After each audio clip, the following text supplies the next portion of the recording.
Hello, this is Patrick McNeil from Oak City Locksport. What I've been spending a bit of time on lately are basically combination locks, either push button or rotary dial locks. And the lock I wanted to look at today is a Master TSA lock. Hopefully, if you're a traveler and a consumer, you realize that these locks are really not very secure at all. These, in my mind, are more of a anti-tamper or theft prevention, just because there's something a little bit harder on a suitcase than nothing at all. The shackle's very, very thin and can be cut easily, and hopefully you realize, or you've seen the press, that the TSA keys for this keyway were actually replicated and can be 3D printed. That said, having the key might be a novelty, but you really don't need it for these locks. So let's look at a couple of ways that we can open this lock. So first off, I'll point out that where the shackle meets the lock body, there is a notch in this surround around the shackle. And you may be able to see that there's a little bit of a gap between the bottom of the shackle and the lock body. So what this implies is that if we can turn this core, then the lock should be able to open. So let's look at that first. This is a simple wafer lock. So what that means is we can probably just rake this open pretty quickly. So I'll put a small tension wrench in here, and we'll start with a rocking attack using a rake.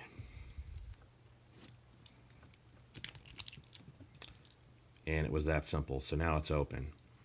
Now, the one thing about this lock is the consumer can actually reset the combination, and you may see that there's a little bit of a gap here. So you should be able to turn the shackle to that gap, press it down, and reset the combination. Note that because of the way I opened it, it actually doesn't come all the way out, so I can't reset the combination. So TSA, if they use their key, will not be able to reset the combo on you. So let's close this back up again. And we will lock this back in place. So it's closed. And I know the combination, so let's reset it. 012.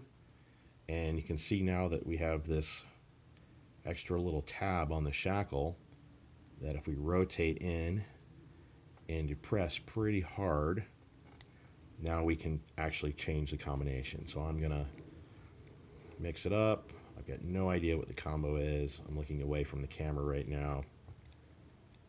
I'm gonna close it, mix it up again. Okay, so these dials all have little notches or gates in them, and this is very, very common for this style of lock, that I can use a very thin piece of shim material. This is the Peterson knife, and I put it on the side of the dial, and then I'm going to rotate the dial towards the knife.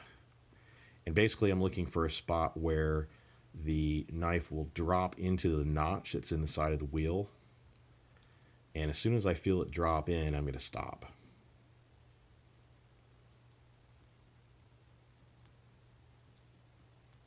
Okay, so I just felt that one drop in.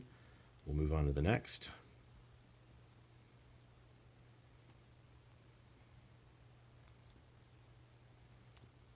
That one dropped in. And the last one.